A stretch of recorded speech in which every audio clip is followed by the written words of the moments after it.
Hi everyone, Steph King here. This is day 3 after my left above knee amputation. I am feeling good. I'm not in a lot of pain. You can see there's my stump and there is my wound vac. Not having a whole lot of drainage coming out of the wound. It's healing up nicely and everything's going well. I am having a little bit of weird phantom limb type sensations where I think that I'm wiggling my toes, but there's no toes there. So that's kind of weird, but it's an adjustment and I'm okay with it. It's okay. I thought that I would spend a little time today telling you all about how this came to be and a little bit of my backstory. So when I was born with a milder form of something called spina bifida, which basically means that my spinal canal did not develop correctly when I was a baby. And so when I was 18 months old, they had to disconnect this, benign, non-cancerous tumor from the base of my spine.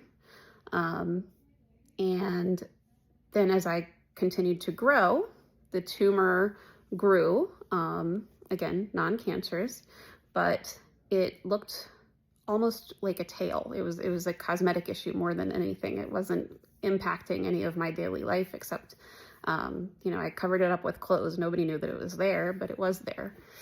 And so when I turned 15, they had to actually cosmetically remove that tumor from the base of my spine. And at the time, the doctor said that it could possibly grow back. Well, it did in fact grow back. And when I was 30 years old, I was driving and I was starting to panic because I felt like I was losing control of the car. And I didn't understand why I would be losing control of the car. But as it turned out, it was because my right foot started to go numb. So I actually was in fact losing control of the pedals.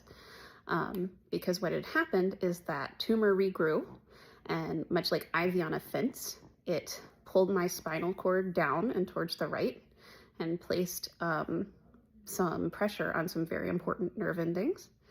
And so I ended up having to have a laminectomy, which means a removal of my lepomyelomeningocele, which basically means benign tumor that grew in my lumbar region. And I had walked up to the surgical table, and when I woke up, I will never forget as long as I live, the doctor's yelling at me, wiggle your toes, wiggle your toes. I tried wiggling my toes, but I was actually paralyzed. So I became a partial paraplegic from that experience. I believe that it had to have been done though, because if they had not removed it, it would have gotten worse and I would have become a complete paraplegic. But after that, I ended up spending a month in a rehab facility, inpatient, to relearn how to walk.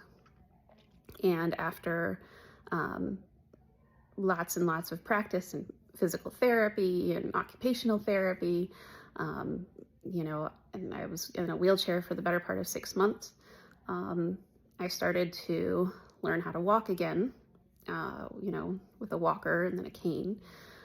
The problem was that because I do not have any feeling in my feet, and pain is actually a defense mechanism for the body. And if you don't have pain, you don't realize that you're hurting yourself. So because I didn't have those sensations, I have something called neuropathy, very similar to a diabetic, but I am not diabetic. I ended up having wounds develop in my feet that ended up going all the way down to the bone and creating something called osteomyelitis, which basically means infection of the bone. It can be very, very serious if it's not treated.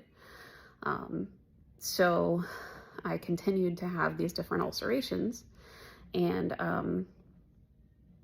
I continued having all these different surgeries and bone removals and IV antibiotics and lots. I've had at least 10 rounds of 8-week plus IV antibiotics. These very strong antibiotics. I've had upwards of 20 plus surgeries, I'm sure, on my feet. I've had my ankle fused on the right side. I've had, different bones removed out of my feet. I had a major bunion surgery on my left, lots and lots of different surgeries. And it's all amounting to the fact that I just had these chronic infections because I kept developing these ulcers. So then a few years ago, not only had I developed these ulcers, I'd also developed something called lymphedema, which basically means that I had like chronic swelling in my left limb. And then I ended up finding out that my left knee just started to bend funny, and it was the weirdest thing. And I went to the doctors and they decided that it was something called Charcot, which basically means that because I don't have those pain receptors, my bones were collapsing on themselves. So at that point I had to have a knee replacement. And so then after I had the knee replacement, I ended up developing an infection. And so then I had to have the knee replacement replaced. And then I had another infection. And then they took that out. And so then they put in what is called a spacer rod to keep my leg completely straight. And they put in the antimicrobial beads and all that. And they got rid of the infection and everything seemed fine. But then last week, I was walking all of 3 steps and snap! My ankle just completely shattered. I mean, like it felt like I was walking on jello. It didn't work. So I went to the doctor and they saw that the ankle had broken. And after talking with my surgeon, we decided that at this point, amputation is really the only logical choice for me going forward. And so he believes that it is going to improve my quality of life dearly. I am so excited that I don't want to spend any more time in hospital beds and you know, not being able to participate in events that are important to me. In fact, last night, which it was a little crazy, the day I came home from the hospital, my daughter had her last band concert in middle school, and I made myself go because I just didn't want to miss anything else. So, you know, I'm excited, I'm hopeful, and unlike all these other surgeries that I've had, I feel like this could actually be the last one. This could be my last wound vac, my last crazy set of antibiotics. And I'm really looking forward to what the future comes.